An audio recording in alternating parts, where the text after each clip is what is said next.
مومنین کرام ہر مسلمان دا یہ دعویٰ ہے کہ ان کو اللہ تعالی دے نال محبت ہے، وہ اللہ وحدہ لا شریک وحدہ لا شریک منیندے۔ ہر مومن دا یہ دعویٰ ہے، ہر مسلمان یہ دعویٰ کرے ہیں، لیکن اللہ تعالی نے کچھ کنڈیشن بیان فرمائی، شرائط بیان فرمائی کہ اللہ دے نزدیک کامیاب مومن کیڑا ہے، کامیاب مسلمان کون ہے؟ صرف زبان دے نال دعویٰ کرنا ہی کافی ہے یا اون دی کوئی دلیل بھی ہے، اون دے کوئی عمل بھی کرنا؟ تو خالق کائنات نے ارشاد فرمایا ان الذین قالوا ربنا اللہ، بے شک وہ لوگ جنہاں آقا کہ سادہ رب اللہ ہے، ثم استقاموا، فوراً اللہ تعالی نے اگو ارشاد فرمایا ثم استقاموا، اور او انگال تے پکے تھی،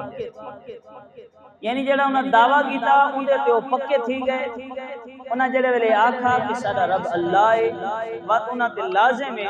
کہ زندگی دے ہر معاملے دے اندر انہاں اللہ وحدہ لا شریک دے فرامین کے سامنے۔ ثم استقاموا، اگر استقامت نہ ہوئے، صرف زبان دے نال دعویٰ ہوئے اور زندگی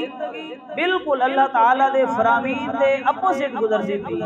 اللہ تعالیٰ دے فرامین دے مخالف گزر دی، اینا مطلب ہے کہ وہ دعوے دے اندر سچا نہیں، دعوے دے اندر پختہ نہیں، بات کو اپنا جائزہ کرنا چاہیے کہ میں جڑے ویلے آکھا کہ سارا رب اللہ ہے تو بات میرے تے فرض ہے کہ میں اللہ کو اللہ مننا، اور رب کو رب منن دا طریقہ ہے کہ زندگی دا ہر لمحہ انسان کوشش کرے کہ اللہ دے فرمان دے مطابق جڑے ویلے انسان ایندے تے ای مقام تے پہنچ ویندا،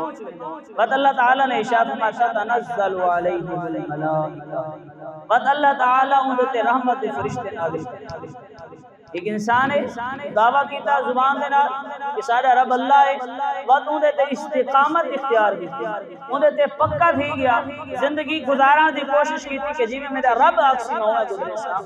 تتنزل علیہم الملائکہ، بات اللہ تعالی ان تے رحمت دے فرشتے نازل کرتے۔ اللہ تخافوا ولا تحزنوا، جڑے فرشتے آج کو گال کریں کہ اے انسان تے اللہ تعالیٰ دے فرامین دے مطابق زندگی گزاری ہے، ہن اللہ دی بارگاہ پیش تھی نہ پائیں تا آخرت دے معاملات دے وجہ تو پریشان نہیں تھی، تائیں جو کوشش کی تھی ساری زندگی تے میں اللہ دے فرمان دے مطابق گزارنی، جی میں اللہ تے اللہ دے رسول آکسی میں ہوئے گزرے سا، جی میں اللہ تے اللہ دے رسول آکسی میں ہوئے کرے سا، میں ہوئے ٹوسا ہوئے باسا ہوئے اٹھسا ہوئے کھاسا ہوئے پیسا، جی میں اللہ تے اللہ دے رسول آکسی ارشاد فرمائے کہ اللہ تخافوا، وقت آخرت دے بارے پریشان نہیں ہونا، ولا تحزنوا، جڑا زندگی دے اندر اپنے اہل و عیال کو چھوڑ آئے انہاں دی وجہ تو غم زدہ بھی نہیں تھی ہونا، وَأَبْشِرُوا بِالْجَنَّةِ الَّتِي كُنْتُمْ تُوعَدُونَ، اور وہ فرشتے وہ انسان کو خوشخبری دینے کیا انسان تے اللہ دے نال وعدہ کیتا ہے کہ میرا رب اللہ ہے، خودے تے استقامت اختیار کی تھی، دنیا دے اندر اللہ تعالیٰ نے تیرے تے رحمت دا نزول فرمایا،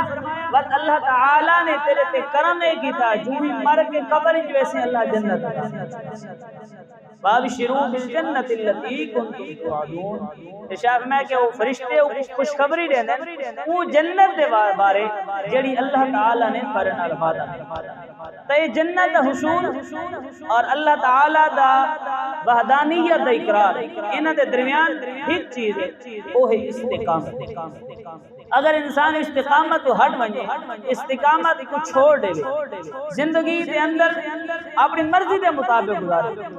زبان دے نال دعویٰ ہوئے کہ میں اللہ تعالیٰ کو رب منے، لیکن زبان دے نال دعوے کے باوجود وہ زندگی اللہ دے فرمان دے مطابق نہیں گزرتی تھی، اینا مطلب ہے کہ وہ دعوے دے اندر سچا نہیں۔